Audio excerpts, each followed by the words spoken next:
And what causes these types of imbalances in our current society right now? What's happening with people is first of all, your autonomic nervous system has a negativity bias.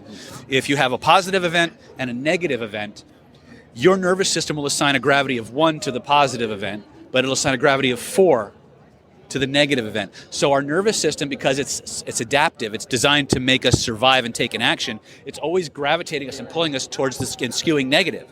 Well, that's a problem because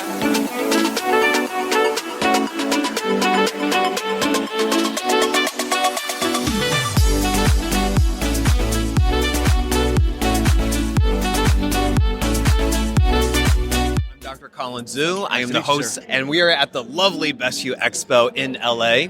I have with me Dr. David SNYDER. Can you share with the audience what you do, who you are, and what you represent? Sure. I'm Dr. David SNYDER. I am a doctor of acupuncture and Chinese medicine, and I'm also a certified trainer and master practitioner in neuro-linguistic programming. I've run a clinic in Solana Beach for the last 15 years where my specialty has been treating physiological illness caused by repressed emotion. I have more energy healing credentials than McDonald's sells hamburgers.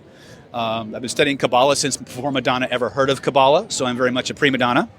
I'm a lifelong martial artist, and I'm here to show people how to tap into the magic of their autonomic nervous system to do everything from becoming more charismatic to eliminating physical and emotional illness and getting in touch with their higher self. So the autonomic nervous system, I know that very, very well. You know that very, very well. What is it about, the imbalance that we have, and what causes these types of imbalances in our current society right now? What's happening with people is first of all, your autonomic nervous system has a negativity bias. If you have a positive event and a negative event, your nervous system will assign a gravity of 1 to the positive event, but it'll assign a gravity of 4 to the negative event. So our nervous system, because it's adaptive, it's designed to make us survive and take an action, it's always gravitating us and pulling us towards the skin, skewing negative.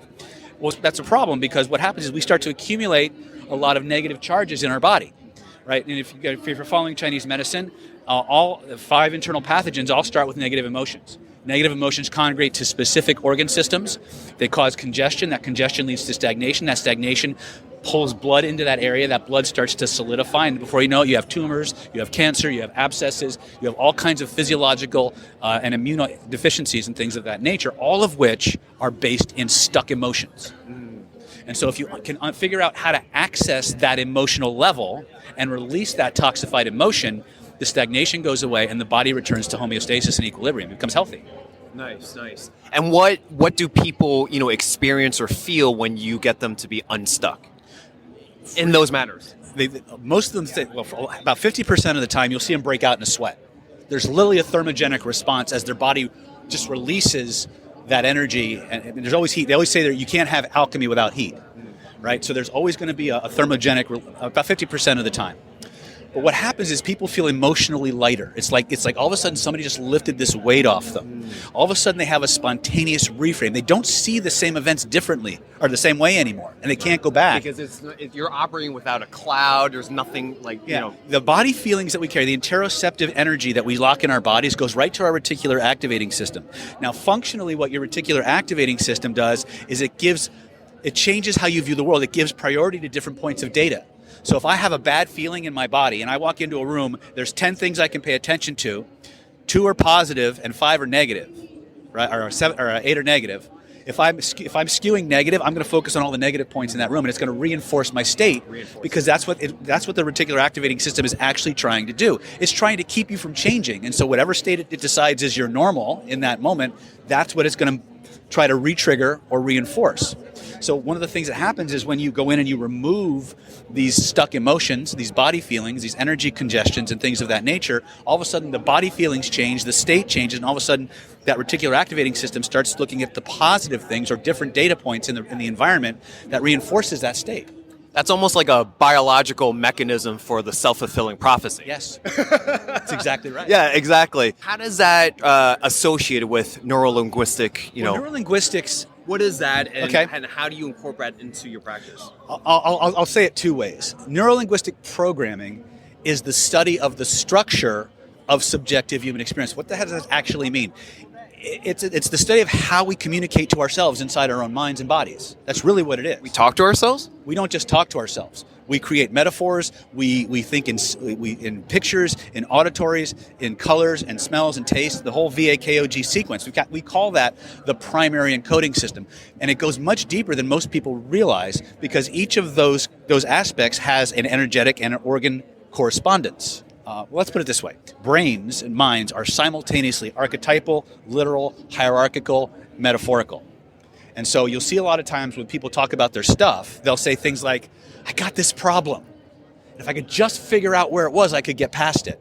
Now, you were just focusing on my words. Did you see where my hands went? I got this problem.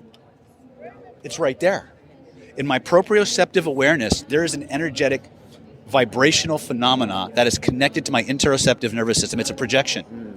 And so when people start to gesture when they talk, they're pointing to projections in their energy field, their proprioceptive neurology, where this information is projected. It's almost like they're pointing exactly to their problem. They're showing you exactly where their problem is. And what happens is because so much of what's going on at the autonomic level, probably the best resources for this, especially for you, is How Emotions Are Made by Dr. Lisa Feldman Barrett. It's the theory of constructed emotion. It's all about the interoceptive nervous system.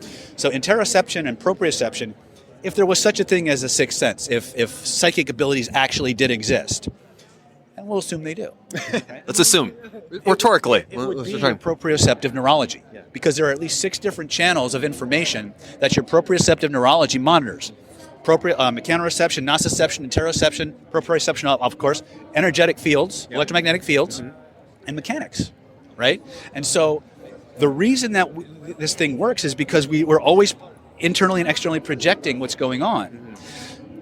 In order to make change, what you have to do is you have to link up all those different divisions of the nervous system. So if you look at the science, it says if you can point to where you feel it, you can change it, right? So you point to where you have the body feeling, you reach out into this energetic grid, and now you've created multiple on-ramps through the brain. You light up the sensory cortexes like a Christmas tree, the interoceptive and the proprioception, and now you start communicating to every division of the neurology in a language it understands. The language of visual, auditory, kinesthetic, olfactory. It had nothing to do with the language we speak, but the language we use to process our reality. So how do you help patients? Do they need to, understand the NLP aspect, the theories, and they don't need to know a single thing about why this works. All they got to know is point to where they feel it, reach out and touch it, trace the outline of it with both their hands, grab a hold of it, make it bigger, make it smaller, and what will happen is the minute they start playing with this, they'll feel the feeling in their body start to shift and change. The longer they do that, the more solid those connections and more neuroplastic they become. Plasticity, yeah. Right? And so now any change they make out here is going to be mirrored in here. So anything they can start just playing with different spatial locations, distances from the body, you can get even deeper with it. Yeah. Because it's all connected. It's all connected. But just because it's invisible, we just, kind of like... Yeah. Right. Whether you believe it, whether you think of it as imagination or hallucination or an actual vibrational phenomenon does not matter. Your neurology doesn't care. The studies show your neurology doesn't know the difference between something you vividly imagine and something you're actually experiencing. That's the science. But if you play pretend and you just do these things, you don't got to believe it, you don't got to understand it. You just got to do it. And once you have the experience, it's like, oh shit, pardon my French, but it's like there's more going on here. Yeah. But the autonomics and everything up from that can be accessed through the feeling and the kinesthetics of the body. Thank you so much, David. Appreciate it. How can people reach out or connect and learn about what you do? Best place to do it is www.davidsnydernlp.com. We also have a very extensive YouTube channel. It's David Snyder NLP on YouTube. Awesome. Thank you so much, man. Appreciate it.